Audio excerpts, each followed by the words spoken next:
Hey guys, my name is Sledge. Welcome to YouTube's first Demolition tutorial, or what I'm calling How to Play Dirty and Still Win. In this series of videos, I'm going to provide strategies on how you can incorporate demolitions into your game. If you're a newer player, I suggest you focus on the fundamentals and work your way up to this video, and those of you that are more experienced may want to use the timestamps to skip ahead. I think this tutorial is important because there is a right and wrong way to use demolitions, and I want you to have meaningful demos in your game. Some may try and tell you that demos aren't going to work at high levels. I'm here to say that they work just fine, but you're not going to go get 7 or 8 a game. I believe I'm the right person to make this tutorial because demos have become a staple of my playstyle. I've honed the techniques, I've seen what works and what doesn't. While I've accrued over 10,000 demos, I believe it's not about the number, but the when and how of your demo plays. You may have heard of me before. I have a Dirty Plays series here on YouTube, and I also regularly post to the Rocket League subreddit. To some, I am known as the demo guy, and while there are players with more demos than me, there's a major difference between me and others I see try to play a physical game. Oftentimes they focus on what they're doing to the other team, and forget how it can affect their own team. So they may get lots of demos, but they are cutting rotation, missing passes, leaving their teammates alone in the defensive zone. I play a physical style while maintaining a high level of play and good rotation. Here you can read a comment by someone who has actually played with me. If you want to read comments by those I've played against, you can refer to my demo montages. Now these plays may seem like I am running around demoing, but at this point it's just become the flow of my game, and I'm always taking into account the position of my teammates and opponents. Some of this only comes with experience, such as driving around the ball to get a demo, and I can't teach that in a video. But we can talk about specific game situations you can use demos, how to do them, and some common mistakes to avoid. This is going to be a 3-part video series. In part 2, we're going to look at defensive demos and how you can use them to take away time, space, and opportunity from your attacking opponents. So here, in the dying seconds of the game, I make sure there's no one to pass to. Then, continuing on into part 3, we'll look at how demos can be used to give ourselves time, space, and opportunity when we're in the attacking zone. But first, we're going to try and answer a question I get fairly regularly: how do you do it? And it comes down to several elements: understanding the mechanics of a demo, specific techniques I use, good situational awareness, and good decision making. In this how to demo section, we're going to look at the required conditions for a demo, boost management, camera use, and how to hit a moving target. Here you can see one of the developers outlining the conditions for a demo. So we must be going supersonic, and we can confirm our speed by watching for our wheel trails to appear. And you can only use the front of your car to make a demo. When he is referencing angle of incidence, he's talking about how your car is coming in contact with the car you're trying to demo. So a T-bone situation would be considered 0 degrees, and a good demo would be anywhere between 0 and 45. Thus, glancing blows are not going to result in demos, and the same rules will apply when hitting the front or back of the car. Now in Rocket League, you maintain your current speed as long as you don't turn sharply or hit anything. Thus, any boost you use after hitting supersonic is mostly wasted. Here you can see once my wheel trails appear, I let go of boost because it's no longer required. After the demo, I slow down a bit and have to give a little bit more boost to get up to speed.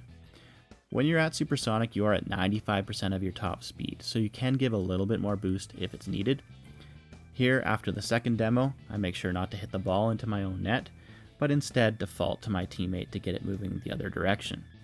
Boost management is very important, even in just general Rocket League play, but nothing is more frustrating than when you use your boost to get a demo that gives you time and space, but you don't have enough left over to make the play, so make sure you're using your boost wisely.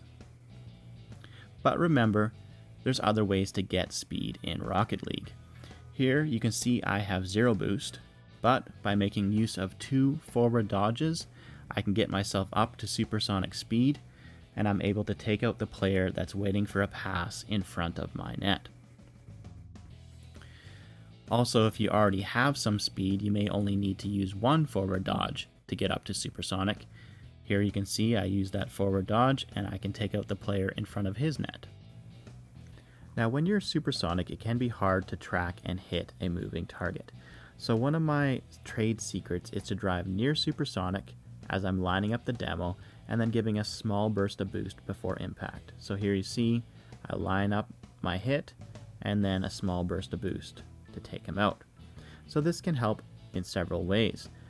When you're supersonic, if you have to make any course adjustments, you're going to lose your supersonic speed, so there's no point in being supersonic. Additionally, if you're going that fast sometimes, you can't make those course adjustments and you'll miss your demo completely. And then finally, this method also helps prevent wasting boost. Okay, let's talk camera use. So most time in game, you're going to be using ball cam. People do switch out for such things as dribbling, wall hits, or just general situational awareness. But another good time to switch out of ball cam is when that ball pops up over the net and it's demoing time. So here you can see my switch to car cam, or sledge cam as one of my friends dubbed it, and I can take out the opposing team. After that's done though, I am quickly back into ball cam so I can make sure I'm not in some place that I would make a save as my teammate comes in for the shot. One of the downsides of being in car cam is hard to keep track of your teammate and the ball, so it's best to get back out of it as quick as possible. My technique is to switch back into ball cam as the demo is being completed. Thus, I can be ready to rotate back if the ball starts heading our direction, or I can get out of the way of an incoming shot. So sometimes you're going to see yourself switching back and forth several times. Here, I'm watching for the respawn guy while watching my teammate with the ball. After taking him out again, I'm back into ball cam and I'm ready to receive the pass. So for our final example, we have probably one of my top 10 demo plays. After popping the ball up, I switch into car cam to make the demo. I switch back early to keep an eye on what's happening with the ball. Do I need to rotate? My teammate is coming in, so I'm going to stick around, and I'm in perfect place for the nice redirect. So situational awareness, very important when you're making a demo play, and proper camera use is going to give you that. Now, trying to track and predict a moving target can be like trying to predict a wall bounce on Starbase. But if you pay attention, you'll see that players actually move in predictable ways, either towards the ball, towards the net, their opponents or their own, or towards the large boost pads. So with that knowledge, you can plan to meet them right in the middle. So that guy there I had lined up for a long ways, and I made sure he couldn't interfere with my teammate making the shot. So the best way to describe this technique is you're driving towards where the player is going to go and not necessarily where he is right now. So one could argue in this play that this guy just threw himself in front of me as I was driving for the boost pad, and that's kind of what happened, but it happened because that's what I wanted to happen. If we look at this play again from my perspective and his perspective, I keep him in my view the whole time, and there's no hurry for me to demo him as I know his path is heading towards the corner. A quick switch into car cam that you'll blink and you'll miss it, and I have the demo. So the point is to not look like you are going for the demo. I was not even in his view during that whole play. Here we have another example where it's a 1v1 situation. We're both low on boost. That boost pad there is a graphical error, it doesn't actually exist. When he pulls in close to me, I push the ball around him. Now I'm between him, the ball, and the net. And at this point here, his path is easy to predict. He's going to head towards the net, and I can plan to meet him with explosive results.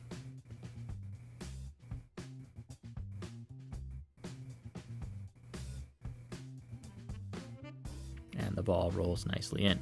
We can look at that play from a couple other angles. So here you can see there's no boost pad, and I'm actually at 0 boost. After pushing the ball around him, I'm into car cam, and though I am supersonic already, as I pick up this boost pad, out of habit, I do give that little punch of boost that I was talking about.